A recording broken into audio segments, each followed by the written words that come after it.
1 FM. Burby's 99.5 FM. Kaieteur Radio.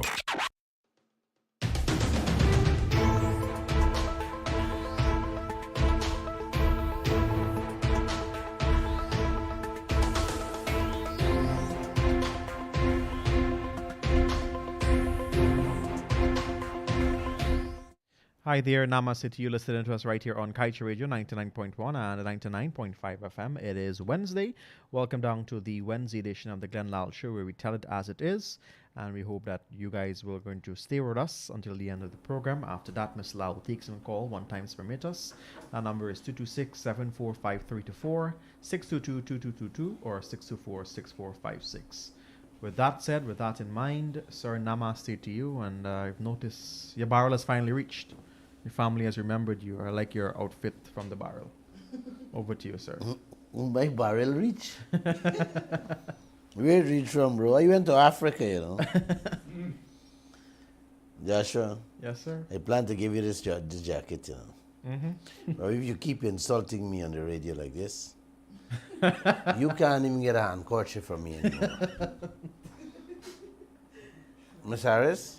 Yes. Namaste to you. Namaste, Bernard. Namaste. No namaste to Joshua. He be too insultive. Telling people like a barrel. Thanks, guys. Thanks for joining. Thanks for listening.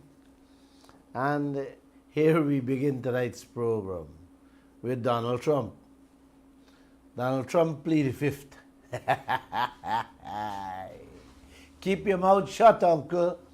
Refuse to say anything for fear of incriminating himself. Bernard? But he will still go to jail, you know. Yes, I believe he'll go to jail. Evil leaders' place is behind bars. And we got plenty of them around the world. Here in Guyana, what do you say, Miss Harris? Do we have them here? The world is changing, Miss Harris. They have never, ever, ever, ever in the history of the United States did what they did to Donald Trump. Search his home, you know, ready to bring about criminal charges against him. Wow. It shows the world is changing, right? Yes. Yes. You can't hide for long. You will not be allowed to do evil and live a comfortable life. Technology will catch up with you, Miss Harris. This time, not a long time. Definitely. While I was visiting Africa, Bernard, there was lots of important information published in the Kaieteur News that did not come to your ears through this program.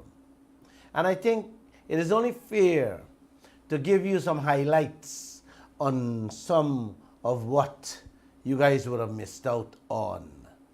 I really think you should know of them too. The very first day, Bernard, Uncle and Auntie, the very first day I left this country for Africa, a screaming headline, big and bold, appeared on the front page of the Kaieteur News. That was the 30th of June. The president of Suriname, Mr. Santoki, told an oil conference that was held in Suriname with President Ali as a guest that oil resources don't belong to any government or political party. It belongs to the people and future generations. That's what the man said. Wow. That's coincidence. I wish, Miss Harris, I was there at that conference to see the reaction on our young president's face when the Suriname president said those words. The oil don't belong to any government or political party. It belongs to the people, and future generations should benefit too. Hi. We find oil 7 years now and pumping 3 years already. Have you guys heard any one of our politicians ever use words like that before? Hell no. Or even hint such a message to the Guyanese people, telling us that the oil belonged to the Guyanese people and it should benefit all. Have you ever heard words like that coming from their mouths, Bernard? I wish. From December 2019 to early this year, we collected a little small change of $700 million. And all will disappear in thin air with nothing to show the end of 2022. Any bets on that one? I ain't taking this. No. You have a bet? It's already gone. Oh, okay. Can't bet on Okay. nothing. All right. In the same papers, Gaisuku going to buy more unsuitable tractors since January 30, you know, man. Since June 30, the day I left here. A few days ago, a board member of Gaisuku resigned, accusing the CEO of incompetence and alleged corruption in tractor purchase. I had to laugh when I see it. The man said, Gaisuku executives doing things that is not in the best interest of the company, and as such, he wants no part of it. Hear that, Tony Vera? Integrity. Integrity there. He accused the CEO, a man named Singh, of not telling the truth to cabinet and to President Ali of the troubling issues over buying some unsuitable tractors at a hefty price. That can't do the work, Bernard. Yes. That just cannot do the work, according to Tony Vera. I tell you guys many times before, the government can pay all the sugar workers a monthly salary to stay home and make babies and still save big money in the treasury. But I don't want it that way. They can't thief. Gaisuku has been and will continue to be a milking cow, just like GPL, GWI, the airport and so on. Pumping billions upon billions, year go year come, telling y'all sugar workers got to live, when it's pure corruption in that sector.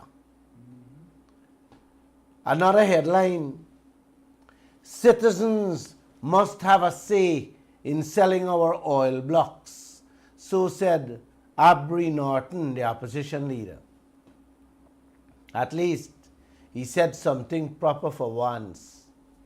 All them oil blocks the PPP just gave away. Those oil blocks,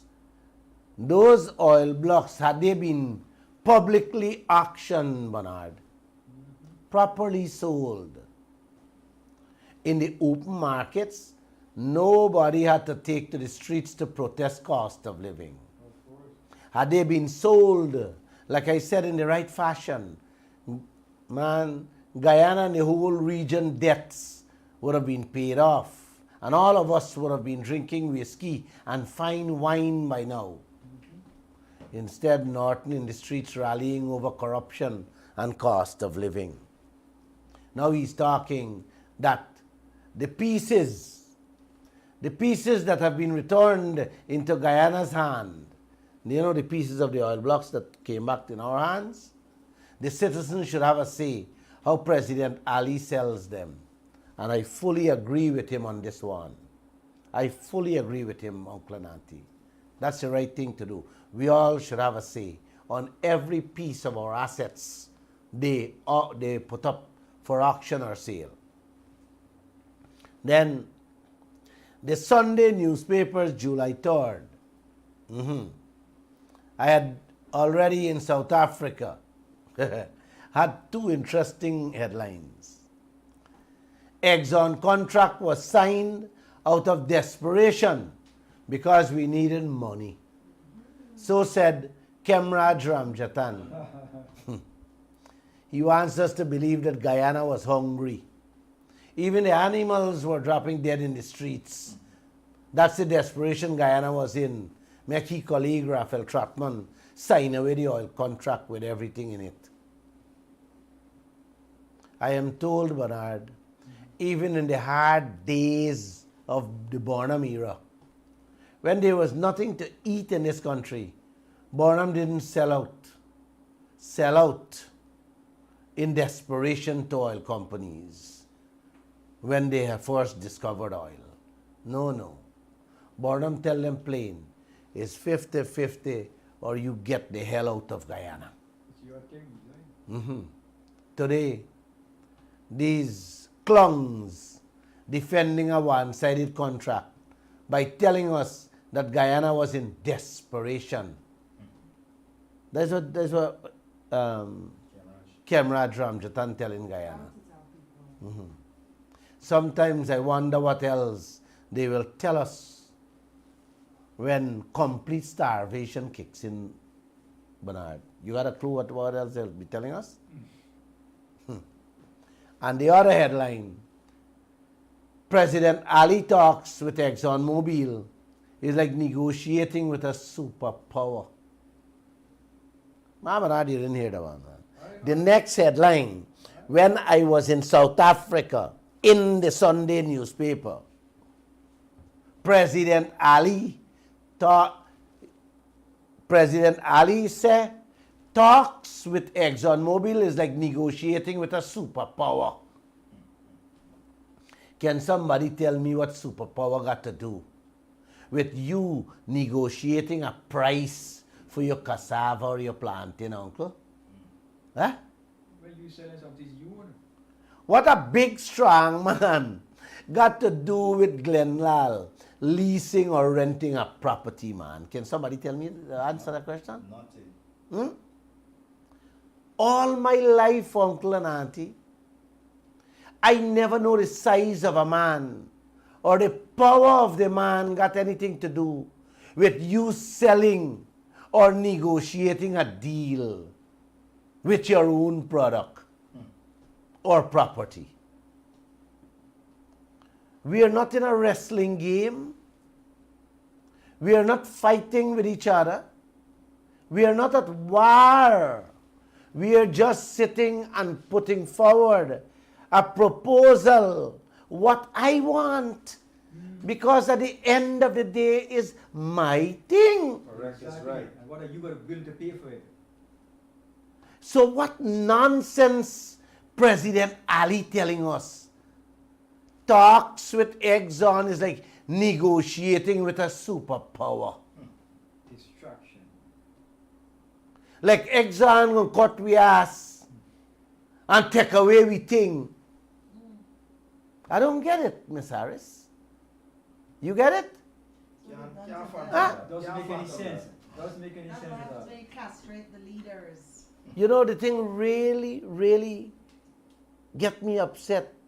My second day in South Africa reading this thing. Yeah. You should get all kinds of it. But you know what, Bernard? Auntie and uncle? It is nice to hear what your leaders say when they open their mouth. It gives us an understanding of how third world, illiterate bourgeois clowns think.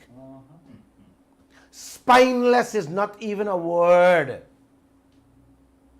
for a head of state to speak like that to a nation where the people's wealth and future is at stake.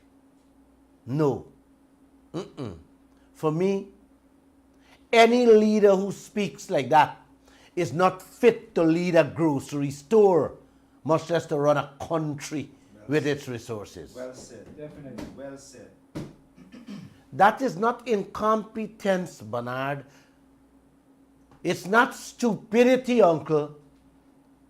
That is a mindset with colored people in this world today. That the white man is massa. Bow down before the white man before you open your mouth. Take what you want, boss, and throw anything you want at us. That's how them chaps is a behave. Boss, me and my picnic will accept. Yes, even if you want to kick we. That's how, this is how them chaps is coming over, you know, man. Come and take what you want. Even if you want to spit on we gonna take it too. This is how President Ali sound when he said talks with ExxonMobil is like negotiating with a superpower. For you, for heating, For our own thing, man. for Chinese thing. You know? I didn't say namaste, uncle and auntie. I am losing my manners. Please forgive me for that. Namaste to all of you. Then the next day, the same president said he is not going to abandon the Amelia Falls Hydro Project. The same project Jagdev and Winston Brasington, trying to push down we throat a decade ago, telling us how a Chinese company will own it and supply Guyana with electricity. That same Amelia Falls project, he said, President Ali said he never abandoned it. You know, with all this Mr. Susu thing going on, I wonder, you know, now it's dawning on you, if Su was the man sitting behind that Chinese company to sell us electricity. You know, it's dawning on me, it's dawned on me. You look at it, you can do You know? that too. I'm just asking. Just asking. Go on and ask him. You know, you guys remember how Winston Brasington tell we got no risk with a project? When 7 out of the 10 most dangerous, unhealthy risk in that project lies on we back or at we feet.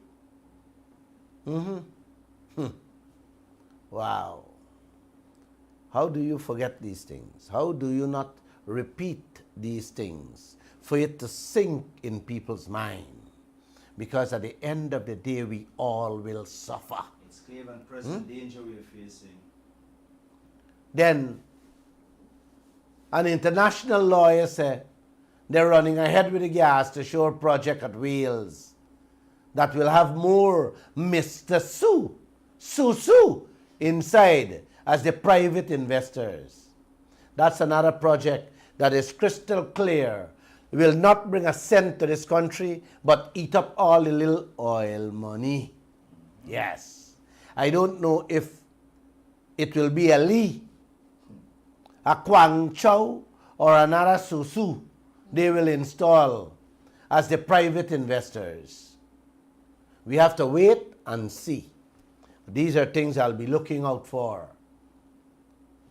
The international energy, people are saying it will cost Guyana, Miss Harris. That same project. The international energy people saying it will cost Guyana half the money they will spend on that project to give we cheaper and cleaner electricity. But President Ali, Jagdev and Brasington got them own aim with this project. I'll be watching to see if Brasington will install that confidentiality clause. Yes. And what game they're playing with this one too. You know, he's a king for installing confidentiality clause in contracts. You remember, Miss Harris? Yeah. Everything has to be a secret. Yes. Secret. And when you ask him, he said, well, you know, you have a confidentiality clause inside. Yeah. National security. Then, on July 6th, still in South Africa, I read how Bank of Guyana released a report on the performance of the country. Yes, a performance of the country. And in that report, a major point was that the government spendings on new projects in the country increased by 170%. Hear that? In the report, people point out, yeah, the government increased their spending on projects, new projects, by 170%.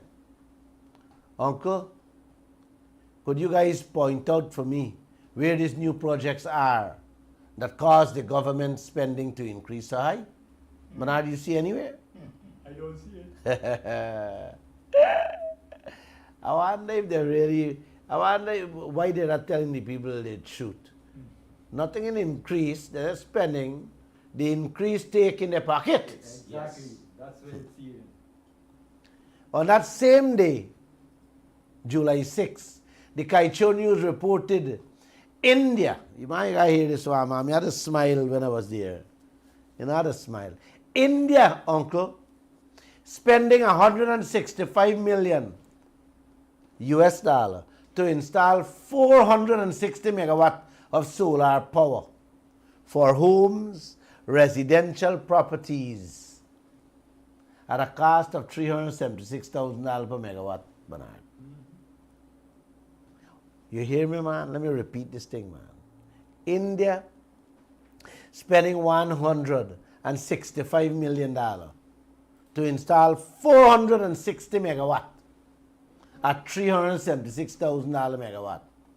We spending over $1 billion. Just with pipeline alone. Man, yes, for lady pipeline alone 1.3 billion. to give us 250 megawatt of electricity. And what the white man said? He come, that can cut our electricity in half. Without giving you any figure. Without anything else. Without no figure at all. Oh boy. So you're picking about. Way to go, Guyana. India spending $376,000 for 1 megawatt. 1 megawatt. Guyana going to spend $4 billion US dollar for the same megawatt of power. You gotta love Jagdeo and Brassington, them vision, eh? And them maths. More than 4 million we are going to spend on electricity per megawatt, and India spending less than $500,000 per megawatt, man. How do you Phantom such things. I don't know. It doesn't add up. I don't know. And on top of that, we don't have money for that. We have to go and borrow money to do that. It's like a man buying a motorcycle for $376,000 and Jagdeo buying the same motorcycle for $4 million with borrow money too. That you got to pay interest on. Correct. Ooh. Wow. I am told after 2 years, uncle, I reported a few weeks back, South Africa gets blackout at 8 p.m. The entire South Africa get blackout at 8 p.m. for hours, and during the day blackout for hours too. I am told by my friend Glenn, he doesn't know what I went to South Africa with, but like I went there with God's blessing. The country is back to normal with electricity. I don't know if Jagdeo helped them to fix it with that price, or they use India price to correct the daily blackouts. You hear that? I don't know that, because South Africa has some very corrupt leaders. President Zuma had to step down when $4 million US was fined in one of his house. And he said he don't know how the money meet there. God bless him. And God bless South Africa. God bless these leaders here too, and Guyana.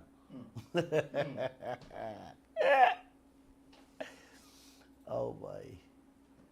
Miss Harris, two things come to mind right away. You know, what the one laptop per family, you remember that? $70,000. It costs Guyana for one laptop. Forgive them family. Is how much did they bring? 25,000? Not even enough for every house. 70,000. Jagdev them said they buy laptop for. When India, Peru, Brazil, and many other countries, Sri Lanka and so on, was giving their school children the same laptop at 7,000 Guyana dollar each. So when them country give them children in school one laptop for 7,000, Jagdev them give we laptop for 70,000 each. Most of the laptops didn't even last 7 days. The same Chinese hydrophiles back in 2007, Ms. Harris. Several countries had to build similar projects at less than $1 million per megawatt. You hear me or you didn't hear what I said? You want me to repeat it? Of course. Let me repeat this thing, man. The same hydrophile project that we're talking about,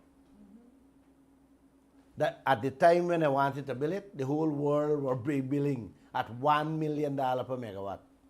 How many years ago was that? 2007. 14 years. Man, Guyana own was costing more than $4 million under Jagdev and Brasington them and Ashley Singh. That's in 2007, you know. Look, they come back with the same game here again. That's the same game they want to come. Trigonomics on the Guyanese people.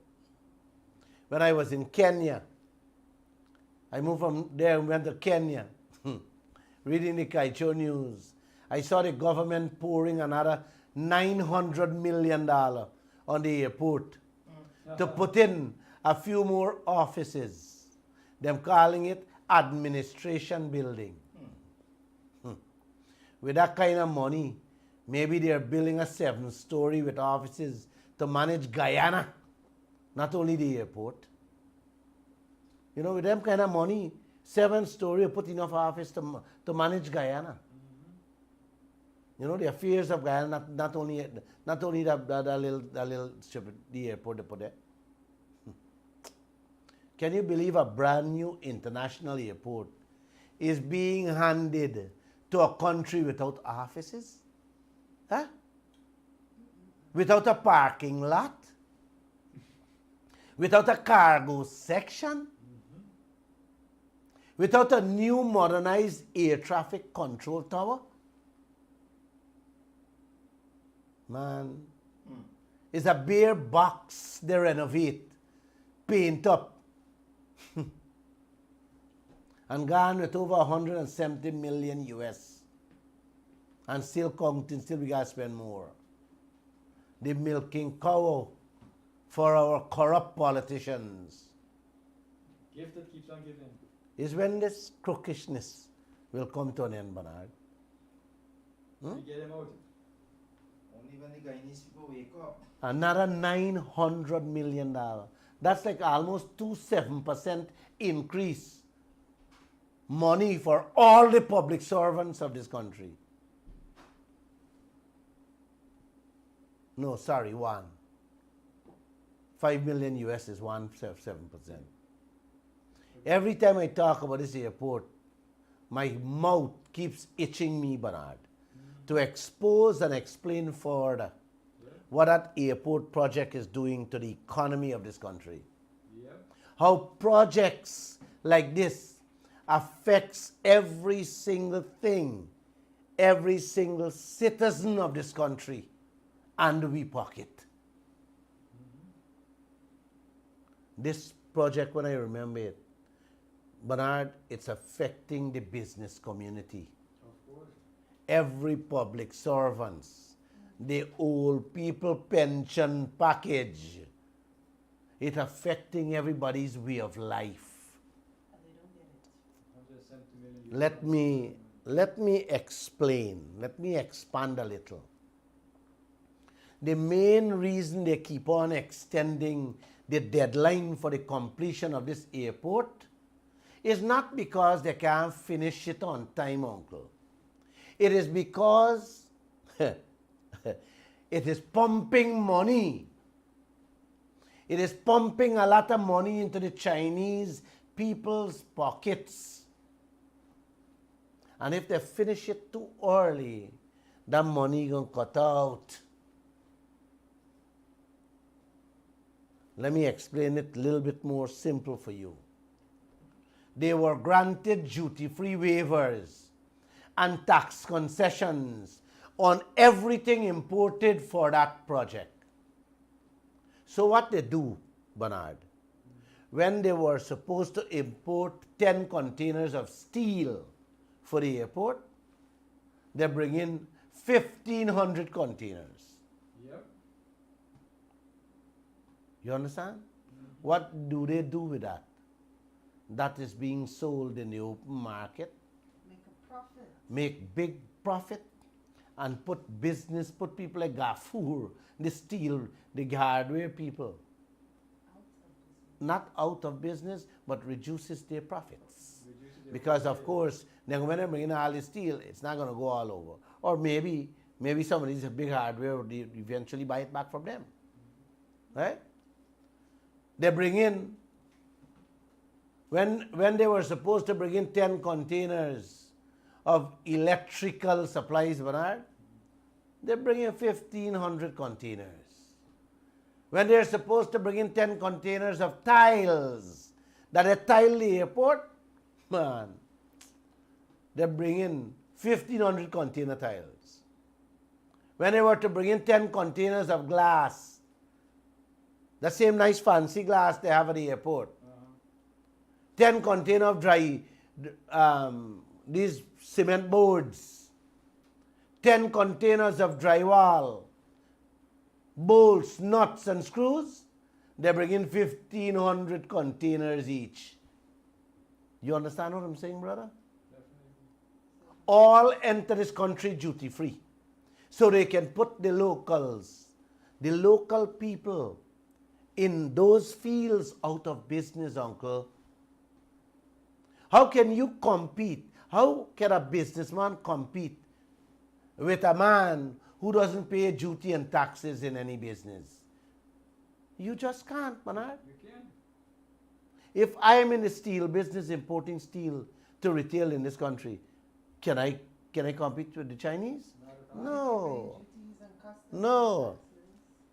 So basically, they are the new business conglomerates in this country, flooding the market with their tax and duty-free goods, which they can sell far cheaper, making billions, paying no taxes, and squeezing out our brothers and sisters who cannot compete with that. We cannot compete. Nobody can compete with them. How can you compete, Bernard?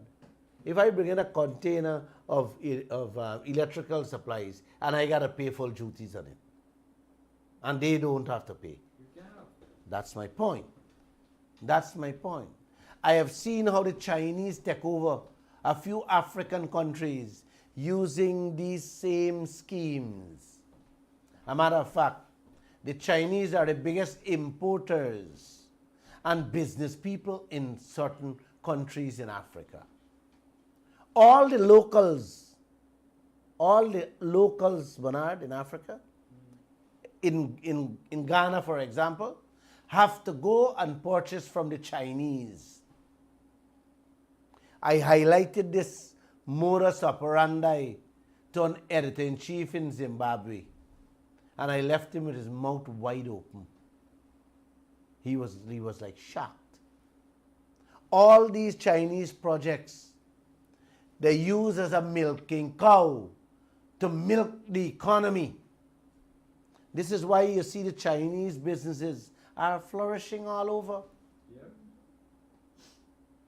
But, Bernard, who is monitoring what and how many containers they are bringing in for these projects. If we are to get the accurate figures, Bernard, you will see that the amount of materials that came in to renovate that CJIA airport is more than enough to is more than enough for Guyana to build all the schools, hospitals, medical centers, police stations, post offices, man, you name it. All the NDC buildings, yes, was more than enough to build all. But you know what happened to all those materials, Bernard? Where it went? Into the local market. Yep. That's what they're doing to Ghana at present. Not Guyana, Ghana, and even worse. They're doing it even worse in Ghana. I will explain Ghana maybe next week to you people, what they're doing in Ghana. As for now, as for the road projects, Bernard, the first thing you need is an asphalt plant. You hear that? For roads. You know the Chinese already got one, right? Yep. Yeah, man, they have one. You know what I mean? All the stones, the sifting, and the bitumen will be exempted from taxes for them. I didn't hear the Chinese selling asphalt to the locals as yet. So I ain't giving them out liberty. I ain't here as yet. But don't worry. I'll be looking out when they will take over that business too, using the concessions granted by these clowns we have for leaders to them. Our local road builders, according to GRA regulations, they have to pay 14% VAT plus 20% taxes on the bitumen they import to make the asphalt for the roads. You hear that, brother? I hear you. Loud and The Chinese build the East Coast Highway and the Sheriff Street. They're building the four-way lane to Grove.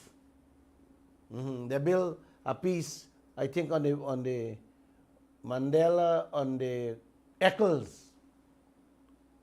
Let's see how many thousands of containers of bitumen they will import for that. And when they will start selling it. Yep. I'll be looking. I'll be peeping. I'll be the police for Guyana. I put an eye on notice. And I got plenty friends who giving me all this information. You know, Bernard, I really didn't plan to talk about airport tonight. But having seen how more money being doled out on this airport, Never done. you know, I got to say something. You know, at the end of the day, Bernard, all our public servants and the pensioners deserve triple of what they're getting, brother. Definitely. So much more. And with this type of criminal activities being perpetuated against the people of this country and our economy by these foreigners, how can I keep my mouth shut, brother? Like I said, it's the same thing.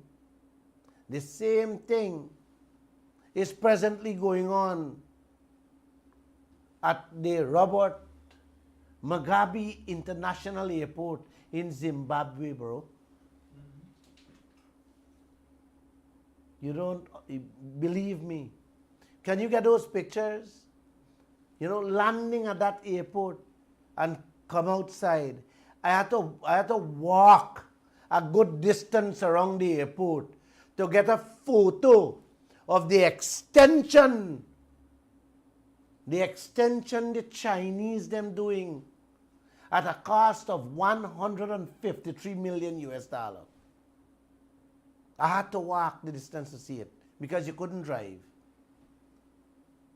We renovation start at 138 million and done pass 170. I told the chief immigration officer in Zimbabwe to keep his eyes open. It will run past 200 million for that little extension. Definitely. And he smiled at me. I was told that the Chinese also give a facelift to another Pidgey Wing airport in Zimbabwe. Two. These are two now. That one them renovate and them build over another little one. A little matchbox. They dress up with glass, looking fancy. The Victoria Falls International Airport. You want to hear how much they build over that for? $150 million. From all coming from one bank, you know. All the money coming from one bank. Exim Bank of China. That facelift, uncle, was completed in 2016.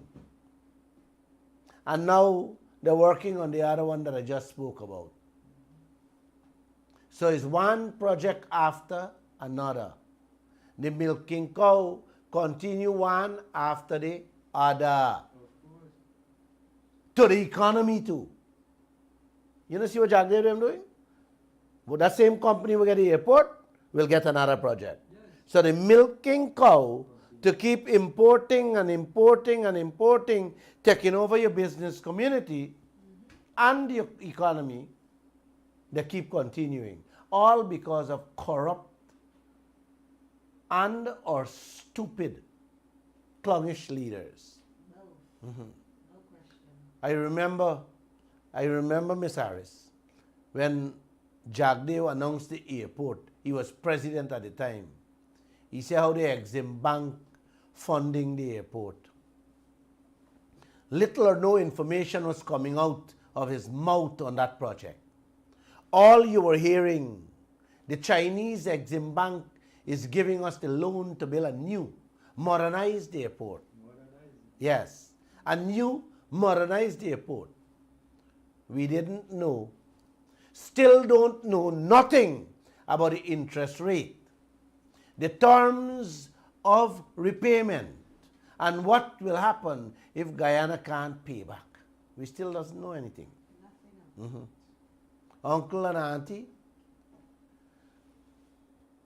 a while after Jagdeo announcement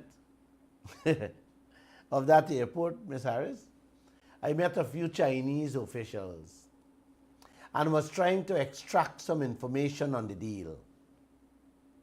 From the time I opened my mouth and asked about Exim Bank of China, guess what one of them said? No, sorry. Exim Bank, private bank. He said Exim Bank is a private bank. It's done with me there. Liar. Yes. Import Bank of China. Yes, he says it's a private bank. That's what it is. Such liars. Done with me there. On the bank that is giving Guyana the loan for the airport. He done with me there. He's actually saying that the government of China has no control over private lending institutions, uncle. Which we later learned, Miss Harris, was not a big lie. It was a complete lie. So fabricated. Yes. One of the officials said quietly, Exim Bank, sir, belong to government of China. That's like And they are the one who's robbing you blind through the loan agreement, sir. It turned out that the man watched me full in me face and lied to me, telling me about Exim Bank, private bank. You know, we should all thank God Almighty for this little money we can get to take care of that loan for that airport, because we would end up like Zambia. Same thing the Chinese do there too. You hear me? I talk about 2 airports in Zimbabwe, right? And now this is Zambia. Don't get confused, uncle. Man, is a It's a role the Chinese depend. Giving projects here, there, and everywhere. Corrupt the leaders. And then they use the projects like a milking cow. They built an airport in 2018. And today the country can't meet the payments. In Zambia, they're actually begging the Chinese to do a loan restructuring at present. The same airport story. Wait, brother, I ain't finished. The same airport story played out last year in Uganda. With one of their airports. The corrupt leaders took the Chinese people money in 2015, renovate and expand the airport, and by 2021, uncle, them in trouble. They can't make the monthly or yearly repayments. You hear that? 2015 to 2021 last year, they can't pay the repayment. It's the exact thing would have happened to Guyana today, this year. Hadn't we finally Lall? That airport would have been in trouble. Yes. We could not able to pay it. It would have been Beijing International. I want to tell you to make it go to Hong. Did I hear they're building a brand new international airport at Ogle? Did I hear that, uncle? Say goodbye to your older Yes, they are, uncle. Ban your belly and tie your back. With the same set of politicians who signed the contract for the CJIA. Oh, yes, man. I love this land and these leaders. When you see them, please tell them Glenn Lall love them. And you should love them too. Bernard, we are getting a brand new international airport at Ogle very soon. Very soon. And not the oil money will be building it. They will borrow more money to build it. And they will give the work again to the same set of Chinese or the same company that build the CGIA. Good going, uncle and auntie. Let me go back to the headlines, man. When I was in Africa, July 12. July 12 now. I tell you, I spent 3 weeks in Africa. I was in Kenya, reading the headline in the Kaieteur news that said, Guyana leads the world in oil exploration. Hey, when you read these things, you just wanna crack up, eh? They make it sound so Who said that? nice. Eh? Who said Guyana leads the world in oil exploration. So said Rystad Energy. Yes. This is the same company, uncle, sent a representative last week with more juicy propaganda to make the Guyanese people feel nice. And when he was confronted by myself and Christopher Ram, I spoke about it last week, and the other journalists, he tell us it's better, it's their opinion. Yes, their opinion. Their fictitious thoughts and opinions, uncle. Yes, them come to sell Guyana. I played him last week, and you guys heard him, man. I rather believe because they get through with that media, with the media on July 12th, with a headline, them decide to come here and call a press conference to mislead Guyana more and more. But he didn't cater for the grilling that the audience unleashed on him. Myself, Christopher Ram, and the rest of the journalists. I will bet my last dollar he would think twice to come back here to sell us pig in bag. We were sold pig in bag many moons and many years ago, my friend, by we own people. And we understand we can spot a dead pig in a bag before we open it.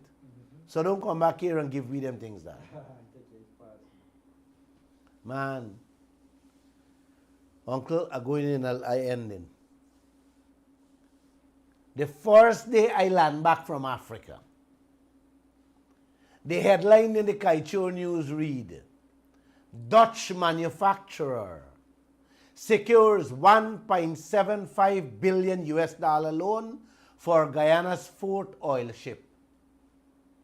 I was like, wow. I was like, wow.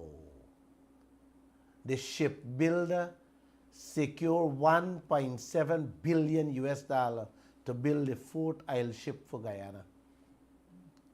Wow. Yes. The people who building we ship went to the bank and get almost a whole year of Guyana budget money to build the fourth oil ship for the Yellowtail. Bernard, that money is tied to the backs of every Guyanese through we oil, and we had no say. We had no say. So what is going on in this country? You want to tell you what is going on in this country in a nutshell, uncle? Everybody going to the bank, borrowing loans upon loans, putting whatever interest rate, terms and conditions they want, and just announce. Yes, just announce it. Just announce that we take a loan to build fourth ship to rent us. This is how Jack Day will run this oil sector. Them announce. If not, we don't know anything.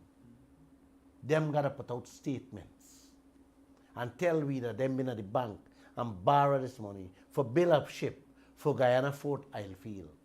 And Jack Day not tell we nothing. The man where President Ali put for head the oil sector. None of your business. Miss Harris, we got two oil ships here.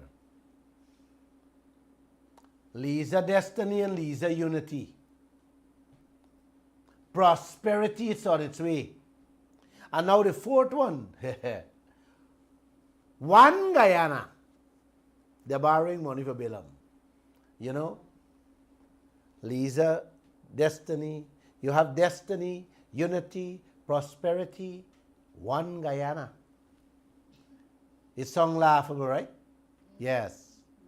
But our present and future is at stake here. So don't laugh. Please, uncle and auntie, don't laugh. Our children will cry as you laugh now because you don't know the danger, what is being set, the stage that is being set for the Guyanese population. Lisa Destiny and Lisa Unity. Jack Dave is not telling us how much is coming out from our oil every month, paying back for those two old ships, Lisa 1 and 2. He's not telling us anything. As a matter of fact, we are at a loss. We're pay back money for those two ships are coming. How much is coming out? We're at a loss. All these are cost, uncle and auntie, in our 50-50 partnership business. And Jack David telling Guyana nothing. Uncle, that money, Guyana should have been the one to authorize it. Because at the end of the day, every month, Guyana has to pay back for it, which will shorten our profit, uncle. Jack Dale not even telling us how much oil these people pumping every day. You hear me, man? Nothing this guy not telling us. The coalition government used to release all the figures when they were in office. Every barrel oil we Guyana used to know under the coalition government. Now Jack Dale hiding all the figures from us. The same thing they're doing with the gold, diamond, bauxite, manganese, and Allen timber contracts. You guys heard him on national radio and television at the press conference. How these are things you're not to hide. We did 2-3 stories already. We can't get them. You can't see them. Oh, they're hiding all the figures from us. So what are they doing out there with our oil? Anybody know? Not me. We don't know, nobody know anything. Nothing. Maybe only God and them know. Yes. This is the man y'all entertaining. Clapping at your hands. Smiling and bust big laugh. Throwing mal around them neck. While them destroying you and your children's future. Jagdev going all over the place, talking about opening back the sugar estates. Got our brothers and sisters working like slaves in the hot sun, while the foreigners enjoying oil and gas money by the trillions in air-conditioned hotels, homes and offices. Driving luxury machines. While they got you brothers and sisters jumping on donkey carts going to cut cane in the hot sun in this 21st century. I just tell you how the whole world talking about Guyana being the fastest growing economy on earth. Anybody's salary growing the same way? Huh? Your life has improved in the same fashion the country is growing? Or the country has improved? You get East Coast Road, West Bank Road, Sheriff Street Road, Mandela Eccles Road. You think that is improvement? You think that is improvement? That is debts, uncle. You call it debts, improvement. Because every road bill, everything you see the bill there, bill with borrow money that comes with fat interest rate behind it.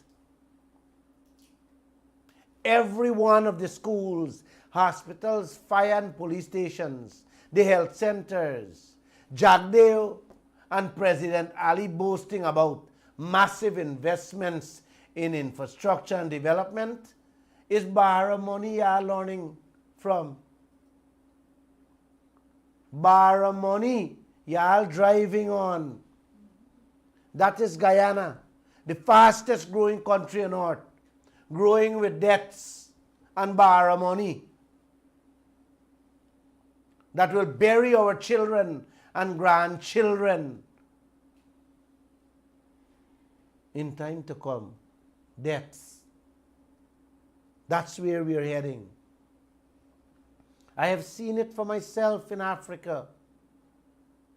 How the Africans joyful and happy. Hey, we have highways, we have pit roads, modernized railways, and modernized infrastructure, but doesn't have a clue what those corrupt leaders are doing behind the scenes, selling out the country's resources to the foreigners and turning back and borrowing money to put in those infrastructures, leaving them and them poor children in huge debts for generations to pay.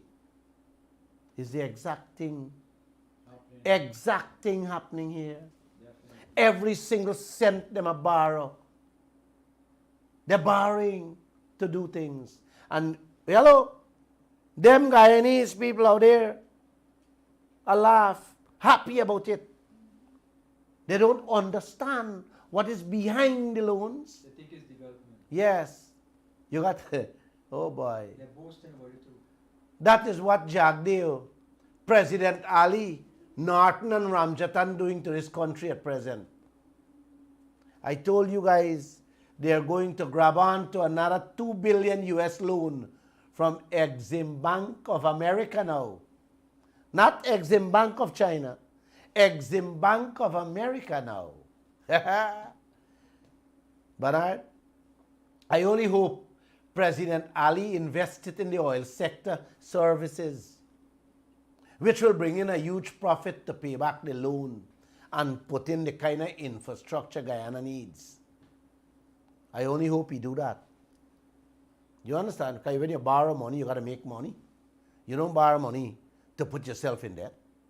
And there are plenty of money that can be made with $2 billion US dollars if you invest it in the oil sector out there. Provide little services. We will get enough money to build all the infrastructure, all the roads, all the schools, all the hospitals. But, Miss Harris, I'm ready to bet these clowns will take the money, build 1 and 2 four-lane highway for you, and I will be smiling and clapping at your hands when the ribbons will be cutting. You hear me? That is exactly what will happen. When the ribbons, I will clap at your hand like, yeah, we get highway. As usual. Yes, as usual. Highway that will bring no money. No money to even pay the interest on the loan, much as pay back the loan. That loan will be left for our grandchildren to deal with. If you guys can't see what the world is doing to us, Uncle and Auntie, I'll try my best to shine you people. I'll try my best. Before Guyana find oil, you couldn't even get a penny to borrow from the same people who now want to give you hundreds upon hundreds of millions in loans today. You remember, Bernard? Mm-hmm. You couldn't get nothing. Nope. You know why, Miss Harris? They didn't even know who we were. Exactly. The people done eyeing up your cat and want it. Mm-hmm. The sad part of this entire episode, Uncle and Auntie, the people you have for politicians does not have the vision to comprehend what will become of Guyana a couple mornings from now. They are like hyenas, grabbing on to anything and everything, shove it down their stomach today, and with no care or concern or of how the people of this country eats tomorrow. No. Miss Harris, you ever see how hyenas behave? Yes. Everything they push down their throat. That's how these leaders behave in this land. With no concern for how you, auntie and uncle, you, the poor people out there, what you eat tomorrow. They don't give a damn about what you eat. With that, I say good night and God bless all of you. Now, could you open the phone lines for a few phone calls? Thank you. Bernard, would you like to say something? Let me just remind them of the numbers quickly: 2267-453-24, 622-2222, or 624-6456. Yeah, Glenn, good night all. Good night. Glenn, you remember our president before he won the election said everything is on the table. He will review and renegotiate so we don't get the wrong end of the stick. Mm-hmm. Did he talk any nonsense about superpower and super who and what power and what not? He spoke like a true leader then, right? Like we want to be a real leader, right? Mm-hmm. Can you please hold your thoughts 1 second? Oh, yeah. Oh, I get cut off. Your phone cut off. Go ahead. You said the government of India was getting 400 something megawatt for $100 and something million, right? That works. That works out to. Okay, go ahead. Namaste to you, brother. Megawatts are getting cheaper and cheaper. Namaste. Yes, namaste to you, brother. Go ahead. You're live on the radio. Thank you, Mr. Lall. How are you this evening? I'm good, thank you. I'm good, thank you. I'm so happy when I visited your office about 4 years ago. I told you you had to go to Africa. Yeah, well, I've been. And I'm glad that you went to Africa. Yeah, I'm happy to. As a matter of fact, I'm going back. My next vacation is Africa. Africa. And I'm glad that you saw what's happening in Africa. Let's go somewhere. Yes, I did. Let's go to the Seychelles. But you failed to tell the Guyanese people how the Indians in India are controlling the economies in Africa also, not only the Chinese. Yes. Yes, true. The You Indians... need to let them know that every country in Africa There's a flight that's going to India, Chennai, Mumbai, Kolkata. Bangalore. So etc. true. You are so So true. true. That Okay, my brother? yes, you're correct. You're correct. The The Indians next thing, play a similar role, but the Chinese, you see, it's a Chinese not- is state government, it's state control. it's an oversight on my part. India is private individual. it's not an oversight. I'm glad that you went. So No. I'm glad that I can raise a topic for you to No, let they- the Chinese people know Yeah, what's going on. the Chinese are more into wholesale corruption with government and the resources of the Yes. country. I find the whites and the Indians, they are more into business. So, but you're correct. You're correct. Business. Everybody wants a piece of you. Mr. Lall, Yeah. before I leave you, are you there? Mm-hmm. You are now the voice of the opposition in Guyana. There's no opposition. You are the opposition. All right. Go ahead. You know that what you are saying to Exxon and the government is going to cause them to renegotiate this contract in Guyana? Well, I don't want because of what I say. I want the no. contract. I want me fair share. And I am not listen to me. seeing my fair share. It's the right thing No. to do.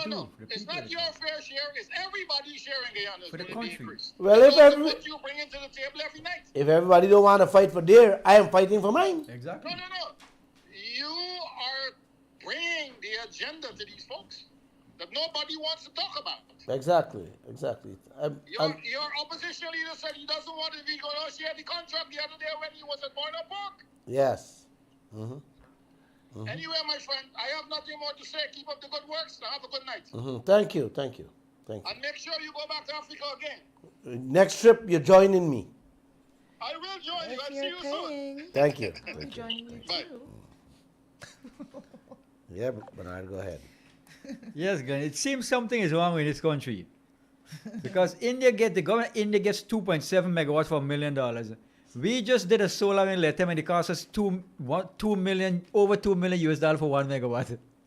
The government, huh? The government of India is getting 2.7 megawatts for every $1 million US. We did a solar in Latam and it cost us over $2 million for 1 megawatt. Bernard, that tell you some of these people. You know, this is why when the coalition, when the PVP came out of office in 2015, you know some of these guys run away from this country? Yes. Very You quickly. know the reason why they run away? Of course. Because they knew. Of prosecution. They They knew. That if, right? if the government that went if- after them, If the government go after them, they will go to they're jail. last in prison. Yes. Definitely. Yeah. But And as soon as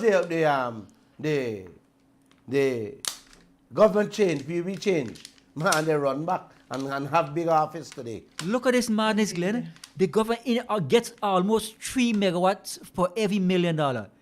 We did 1 megawatt and it cost over $2 million US, 420 something million Guyana dollars. Wow. In Latam. Wow. And they have no shame. Shame. These guys have no shame. You Glenn, know? I said it before and I will say it again. Our leaders don't want to be like JFK or Churchill or Thomas Sankara. They want to be like the worst dictators in Africa, like Obasanjo, Nigeria, and Theodore Obiang of Equatorial Guinea. You know, who don't care about the people who steal. Sir, they can't be dictators. They want to be the richest. They want to run race people like Putin. That's what they can't be. No, all I'm saying, they don't want to be dictators. They want to steal like those dictators. They steal from the now country. you're saying they want to They steal. want to like them. steal like those dictators. Yes, They I don't agree. care about the people of the country. All they care about is their pockets. I Right? think for some of them, it's not even about their pockets anymore or about how much money they could steal. It's just about having the power, you know? Just knowing that you're able to control the fate of this country, the country's destiny. That's enough to fill some of these people's egos. Well, You know, Miss Harris. Look, everybody talking about Guyana every day. And everything focus on we oil. I know. And you have these chaps when they go out on first of all, they're not holding press conferences. Nope. They hold press conferences when they feel like. You ask them, you send them a phone call, you send them, they're not responding. They go out bottom houses and go to outreach programs, and they speak nothing of oil. Yeah. You know, they're telling you about sugar. But you know what's funny? Go cut cane like slave in the back dam, and they tell you about rice. Yeah, but this is what goes on in all of these third world countries. You see, growing up in the UK, we often used to see when these dignitaries and these diplomats and these heads of states come to the UK and come to these ABC countries, they always come with their cats. What is it? You remember? You know, they come with their caps off begging. Every single one of them, the ones from Africa, the ones from Asia, the ones from South America, everywhere in the world, they always come with the same kind of story. They always come with the same, oh, we're a poor country. Our people need this. How can you be a poor country? You're sitting on tons and tons and tons of gold, bauxite, diamonds, and the rest of it. But it's the mentality of the leaders. It's they themselves have allowed this economic hegemony to continue with the ABC countries. You know, they play the position of the poor, dunce, stupid black people, black, brown, and purple, or whatever you want to call them. They do that. They themselves maintain the stereotype of the poor countries going to the rich countries to beg. You go to England. I grew up in England. I know England. England doesn't even produce potatoes anymore. They don't produce anything. Nothing, everything. All our food comes from Germany, Spain, Portugal. They produce nothing. England has absolutely nothing apart from being a financial capital in the world, a center for business and finance. That's it. So without these poor, stupid countries like Guyana and Congo and, you know, the rest of them, they would have nothing. Absolutely nothing. But it's the leaders that continue to perpetuate the stereotype that we're poor people. Hey, good night. Good night, sir. Everyone. Good night. Yeah, Mr. Glenn, I appreciate that term you use, that you are shining us of what is taking place. Thank you. I very much appreciate that. Thank you. But I have a few questions to ask. Go ahead. You know that this, because we care cash grant that is issuing out, that is something good that these children are getting. But I would like to know, is this money Guyana saving, or is it that we have to pay back? And the next thing.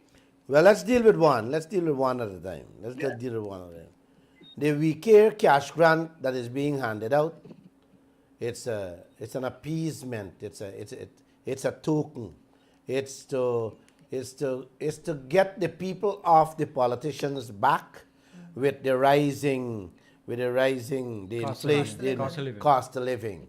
So they're like I said, they took all the oil money already, the entire $700 million, throw it into the budget, and now they're kind of plucking out a little and say, let's give this cash grant here, let's give them here, let's make them smile there. And guess what, my friend?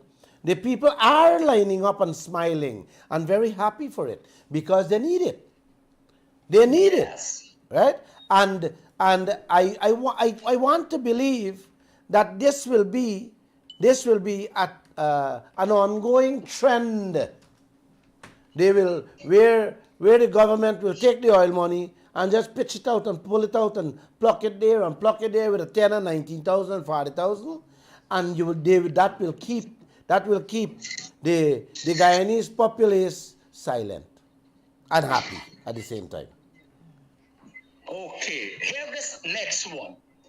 As you say, all these money that these ruler is siphoning off from the many projects, how is this money splitting up? Is it with all the parliamentarians, or they have an understanding among themselves? My brother, Yeah, brother, you asked me such a hard question. All I could tell you, brother, all I could tell you, that if the world is paying $376,000 for 1 megawatt of electricity, And we paying over 2 million. and we country Over 2 million. is going to pay over $4 million for 1 megawatt. How you ask me how the money is being splitting. how the money is splitting, man? Listen, I didn't go to Sephardi school. I can't answer that question. I'm sorry. Okay, all right. Give me another question. Hear this now. Yeah. Why this two party is not giving us the full fact about our oil?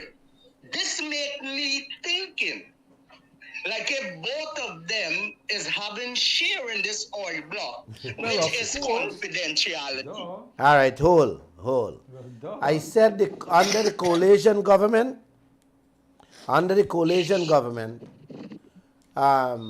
reports, daily reports of our oil production, monthly reports, the Guyanese people was able to see it. As soon as the PPP go in, they stop it. Under Jagdev, we are not getting nothing. So we don't know nothing. Okay? We don't know if ExxonMobil pumped 10 barrel oil today. The Guyanese people doesn't know that because Jagdev and Vikram Bharat, along with President Ali, is not making those figures available to the nation. So why this is happening? Huh? Why this is happening? Why this is happening? you asking me such a hard question again, dear. The big boss in charge says that. That's why it's happening. Why you asking me such a hard question? That is not fair for the Guyanese I could people. only suggest that ExxonMobil give them instructions that don't report nothing to the people. They don't need to know, and they're dumb, they're stupid. Leave them there. You understand? And Okay, then. and you have the leaders who are okay, massa, okay, boss. I'll do what you say. Right? And this is what offends and upset me. I go out there every day and protest. I come back and I'm ready to go and protest.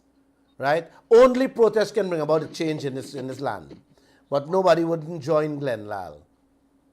But I'll still go out. Okay, I'll still go out. Yeah, Next week I'm going back on into the streets. I am going back there. And I will not stop protesting until this oil contract change. Okay, thanks. I appreciate those answers. And if you can join me, or send me 100 million for help pay some of them people to come out and protest, pay the passage to come out, I'll appreciate that. Thank you. I'm glad. Look. I'm glad if I could do something for you. I got you as a body. But one thing I don't appreciate is these lawsuits that they are digging in you. I don't think that is right, man. All right. Well, we can deal with that another day, but send me 200 million. You can call me after and send me 200 million. I appreciate these things, man. Thank you. Thanks. Thank you. Right. Yes, Miss Harris, go ahead. I know, I didn't ask so much. Make the checks. Make the check payable to Melina Harris? to Adam or Glenn Lall or whatever. 200 million. Melina Harris will handle those accounts. Somebody says Vincent Adams, one of the noted career professionals in the oil and gas sector, was terminated from government. How dumb and political is this for the benefit of the country and to be replaced with an incompetent individual? Well,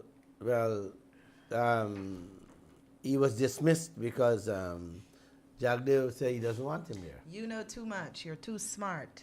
Doesn't want him there. Shanti says, under the previous administration, your lips were glued tight. How did you remove it? Wow. Who said that? Shanti. Thank you, Shanti. Thank you. What you use on your Shanti, lips, sir? Shanti, the PPP government, Jagdev never give me a radio station. She there? She's there. I only hope you're listening. Lurking in the comments, I'm The sure. PPP government give the Family and Freedom House and Friends radio station, Shanti.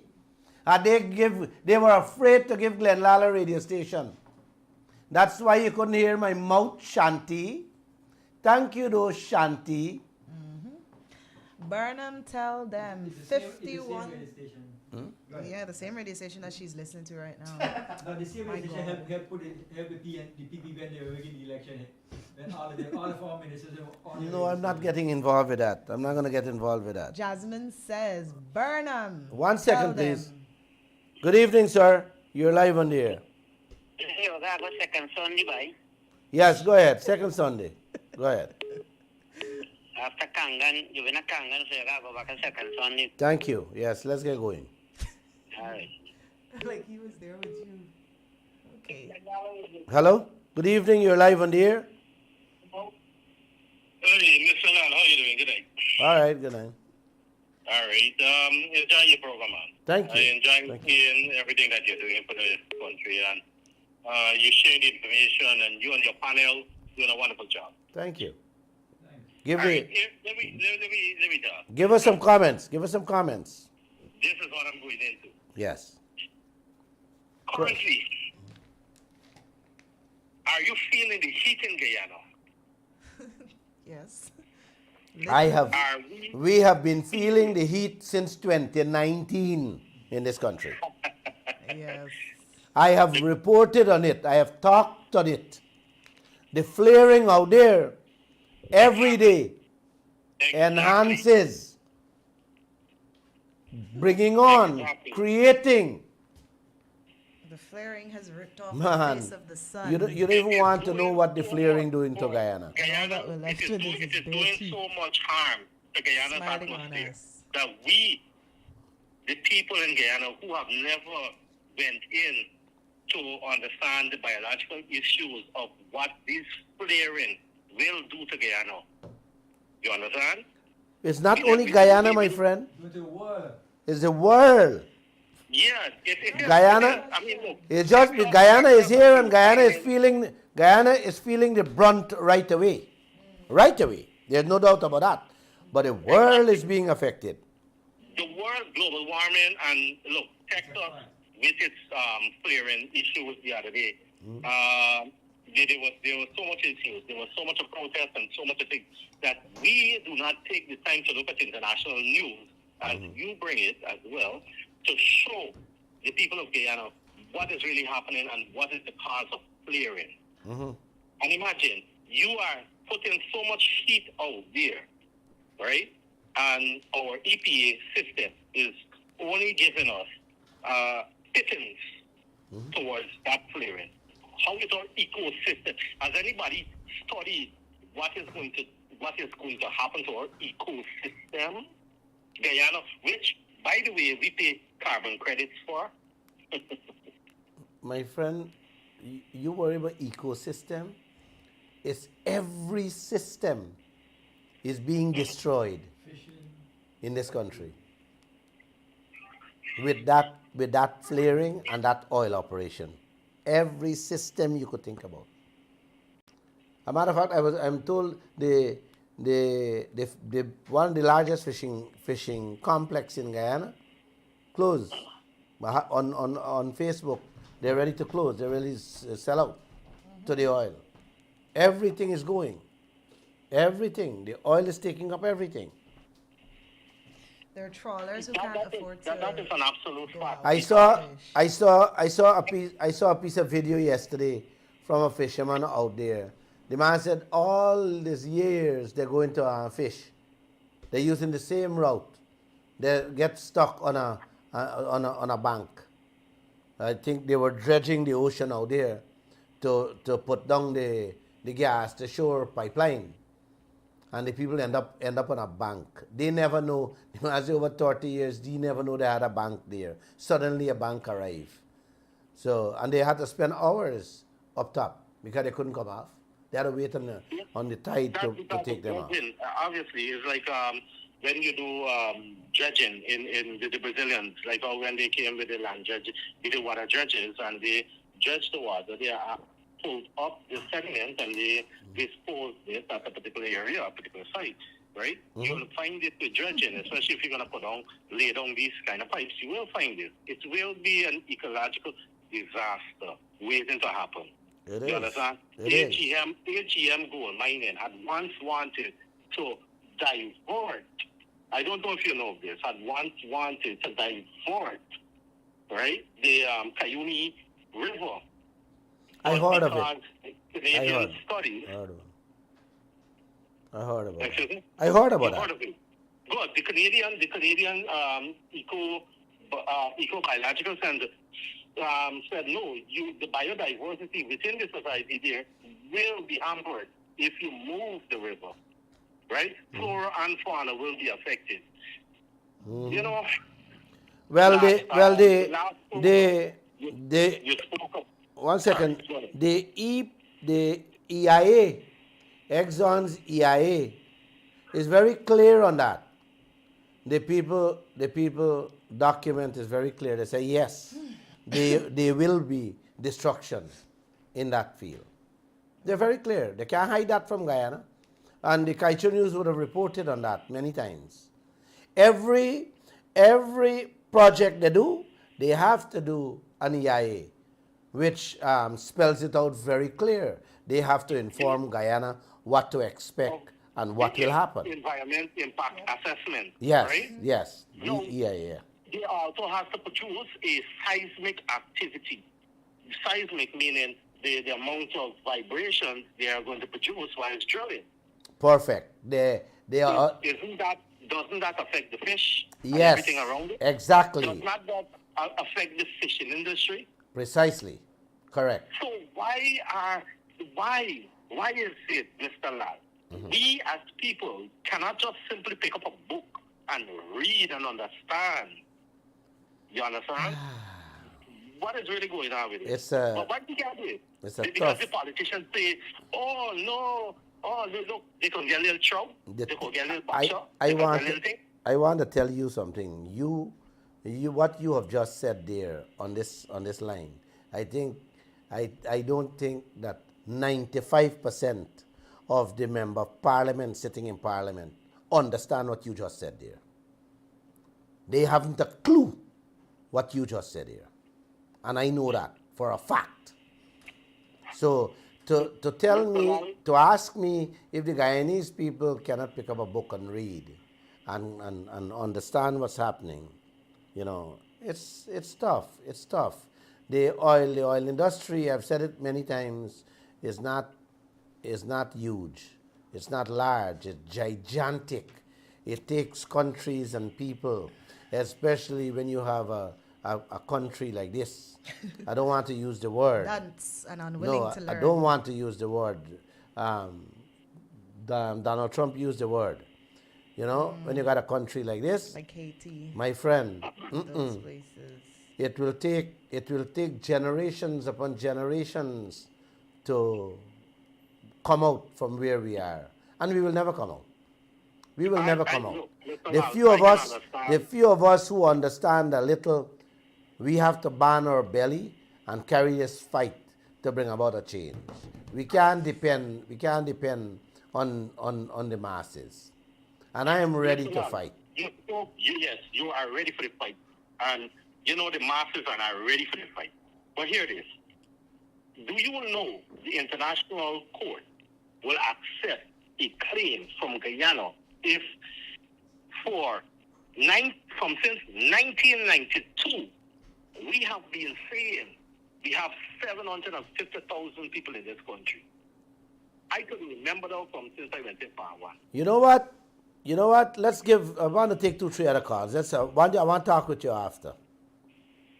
All right? No problem. We can chat later. Bye. Thanks. No problem. Ms. Harris, Yes, sir. the gentleman understand a lot. He does. I mean, He understand a lot. the man is talking about seismology, the vibrations that will be produced. And Yes. You know what's funny? He Geology. said something. The geology and the seismology and all the other ologies. Seismicology and all that. These, deep water drilling has been going on for decades now, right? And the academic community, as much as the commercial community, has been very reluctant to draw the nexus between the oil production, the deep water drilling, and the destruction of the marine ecosystems. But there are a handful of studies that actually show conclusively that there is a connection. In Guyana, it's plain to see. Before we had oil, were there any issues with the fishing? Nope. None, absolutely none whatsoever. And it's the same thing that happens in all these other countries. I think the university that did the study looked at a bunch of different countries, deep water drilling, onshore drilling, and everything. And they conclusively found that there is a link, a direct link between the deep water drilling and the destruction of the ecosystems and the destruction of the fisheries sector as well. Miss Harris, England and Scotland. Miss Harris, ExxonMobil have to carry out studies, and all the studies they carried out with according to them, independent consultants, all said exactly what you're saying there. We don't have to go any further to understand that. Exxon said themselves. Even though And the Kaieteur News reported on all even those though the things. Kaieteur News has said it, the prominent understanding amongst people is that the two are not related. That is the ridiculousness. Only from our leaders. not Miss But Harris. that's what I'm saying. Only This the is leaders if say the that. leaders of the country are telling you, look, we did our own study that they still can't publish with the FAO, the Food and Agriculture or whatever. They still can't publish that study. How credible is it then? What was your methodology? What was your parameters for that study? And you're going to have the audacity to come and insult Guyanese people and tell them, oh, these things are not related. It's this illusion. We continue to live in this world full of illusions and nonsense. The quicker people wake up and actually start to believe what their eyes are showing them and their ears are telling them, then we'll get somewhere. But the longer you people continue to pretend like, oh, we're going to believe the government before our own eyes, you're going to continue to suffer. That is a disrespect the leaders have for the Guyanese people. But you know what? The nonsense they spout today is they have a core group of supporters that will believe any nonsense that comes out of their mouth. Right?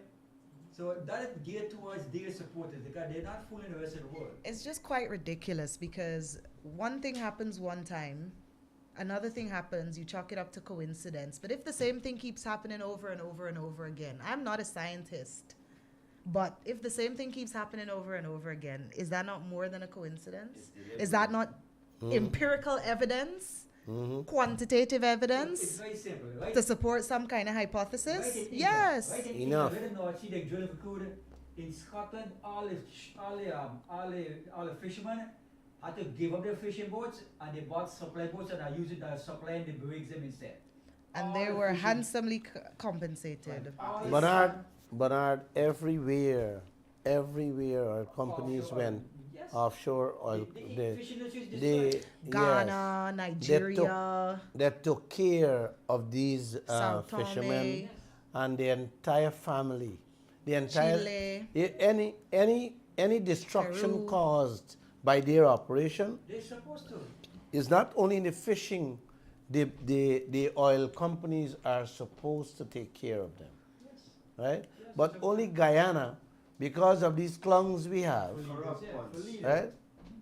They just tell Exxon to come and do what they want to do to us, Yes. and Exxon is having a field day with us. Come on, say, come bow down to you, Right? the way one. Yes, Gia, you must bow down to them. It's sad. Very sad. We're very destroying the planet. sad. Josh, I want you to play back that the Singaporean member parliament, right? As we close, Miss Harris, would you like to? Because I want to take it easy. No, you want me to close off? Yes, please. Well, I would just encourage everybody to listen to what we've said here carefully. I mean, we take our time to bring together the facts, figures, to give you an accurate picture of what's going on outside of propaganda, outside of carefully constructive government narratives. And we just tell it to you as it is. Tell it to you like it is. Raw, dirty, rude, And facts. and factual. 100%. So thank you for listening to us tonight. We hope you enjoyed the Glenn Lall Show. Mr. Lall.